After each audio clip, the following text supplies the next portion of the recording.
China's double ordeal in August, from the Yellow River Bridge collapse to southern floods. In August 2025, China is enduring a heartbreaking month. In Qinghai province on the northwest plateau, a marvel once hailed as the world's longest continuous steel arch railway bridge collapsed overnight, killing 12 and leaving 4 missing. Meanwhile, in southern Guangdong, days of relentless monsoon rains unleashed floods that swallowed farmland, destroyed roads, and forced tens of thousands to flee their homes. Two disasters, one born of human fragility, the other of nature's fury, arrived in the same month, like twin mirrors reflecting the uneasy balance between China's rapid growth and public safety.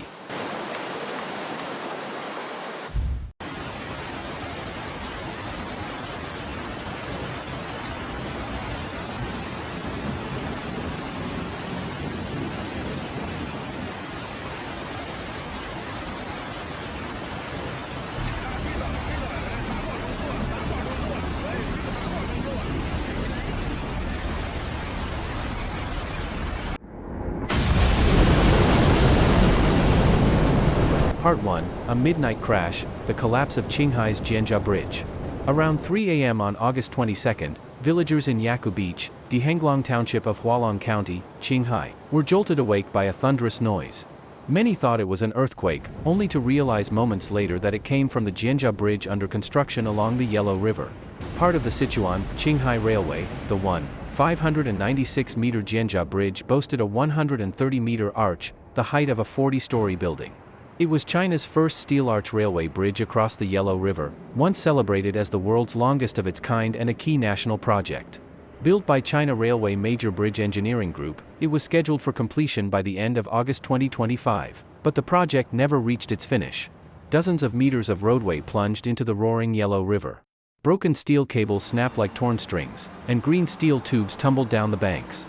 Videos filmed by locals showed heavy cranes still hanging on one side, while the other gaped wide with emptiness. At the time of the collapse, 15 workers and a project manager were on site. By 10 p.m. that day, 12 were confirmed dead, and 4 remained missing. They had been rushing to meet the deadline, aiming for completion by month's end. Nighttime temperatures were considered better for welding, one official admitted at the scene. Behind those words lay a heavy price.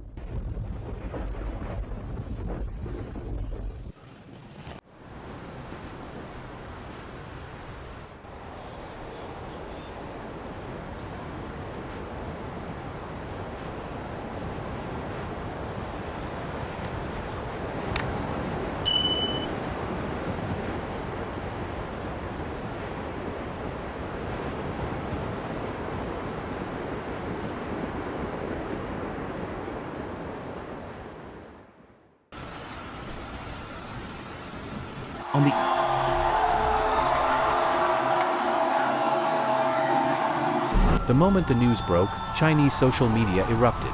Many questioned whether this was yet another tofu dreg project, a shortcut-ridden construction doomed to fail. One furious commenter wrote, "One loud crash, a dozen lives lost. Thank God it collapsed during construction. If it had happened after opening, how many cars and people would have plunged into the Yellow River?" The Ginga Bridge was supposed to symbolize China's engineering prowess, yet it crumbled before completion. Public distrust spread beyond the builder to regulators and the system itself. In recent years, repeated accidents involving bridges, tunnels, and buildings have fueled anger over a rush to finish, cut costs model of development. That midnight roar wasn't just steel snapping, it was public patience breaking.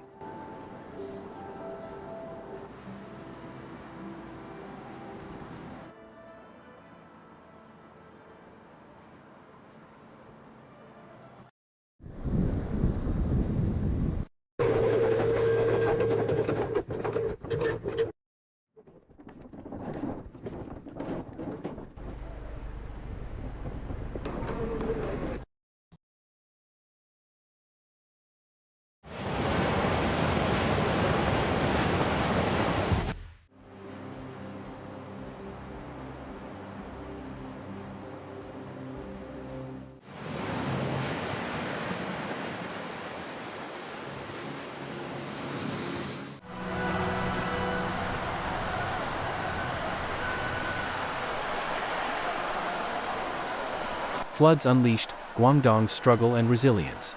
Unlike Qinghai's steel collapse, southern Guangdong was battling nature's floods.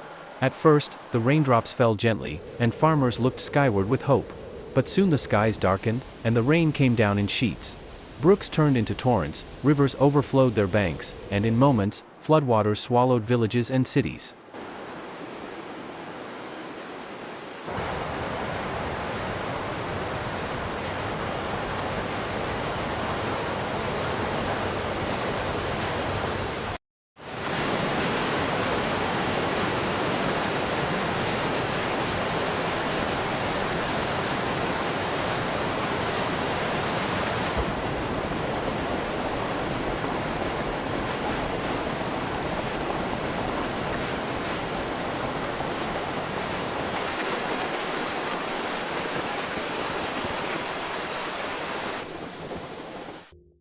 Bustling villages turned into islands overnight, streets into waterways.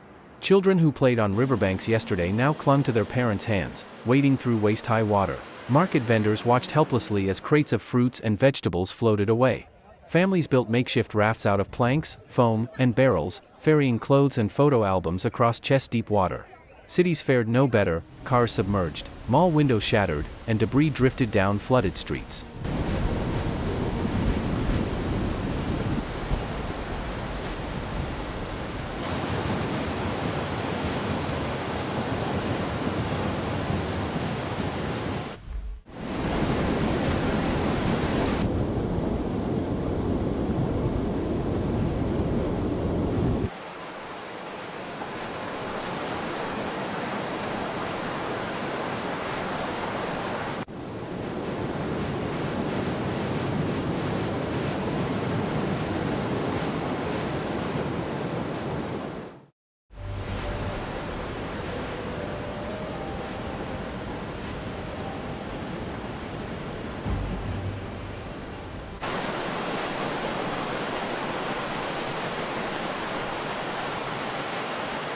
The floods couldn't wash away Guangdong's resilience.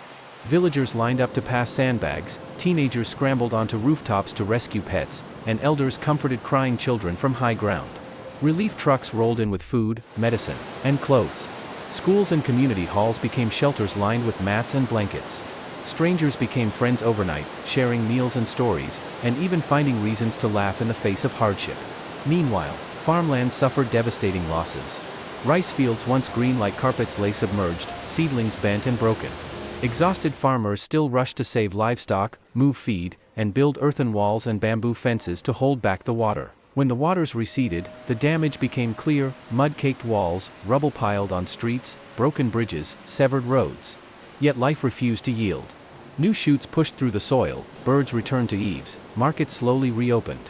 Laughter mixed with the sound of hammers and brooms, proof once again that rebuilding is second nature to the people of Guangdong.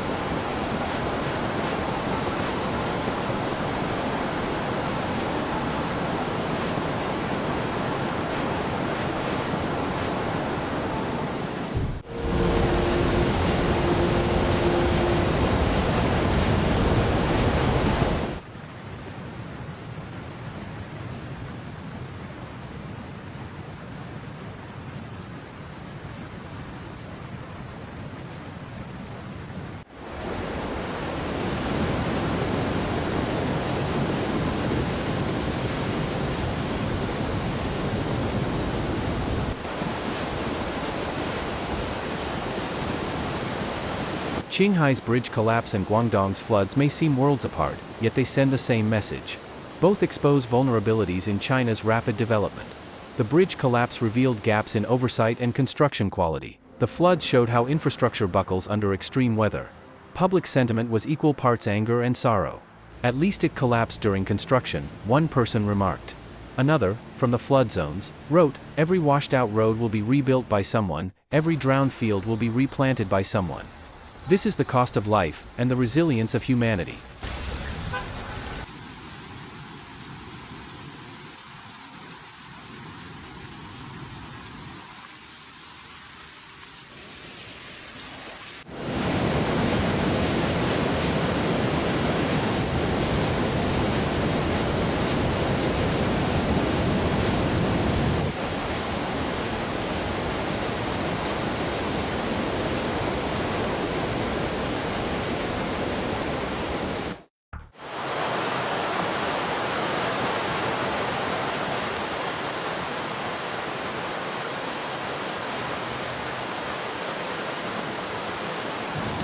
Both disasters quickly made international headlines. In the past decade, similar tragedies have struck worldwide. In 2018, Italy's Genoa Morandi Bridge collapsed, killing 43. India and Pakistan face monsoon floods almost annually, displacing millions. In the US, Minneapolis's I-35W bridge collapsed in 2007, killing 13. The stories of Qinghai and Guangdong are not just China's struggles, they mirror global dilemmas. Climate change is fueling extreme weather, urbanization is putting more lives in harm's way, and in the race for speed and growth, safety too often takes a back seat. For China, finding a balance between economic growth and public safety is not only vital for its people, it will also be closely watched by the world.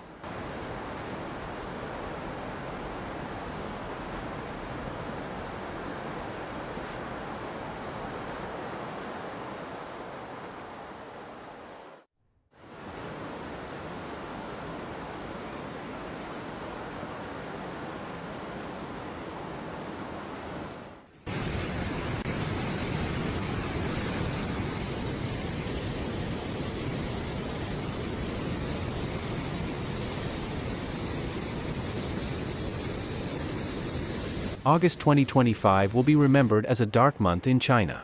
In Qinghai, the bridge collapse served as a grim reminder: safety must never come at the cost of lives.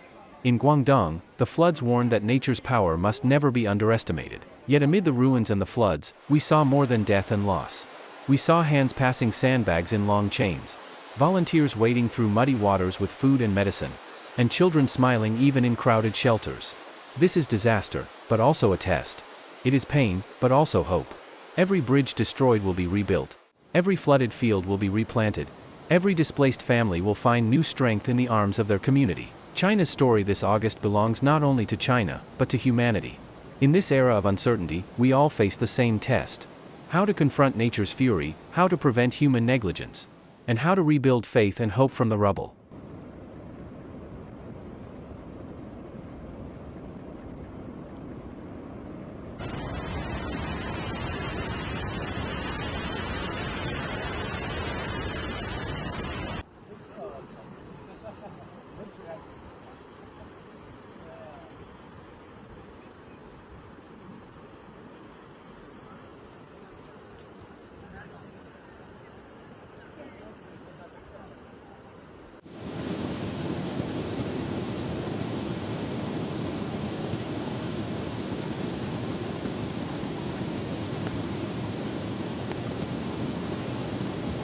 Thank you for watching.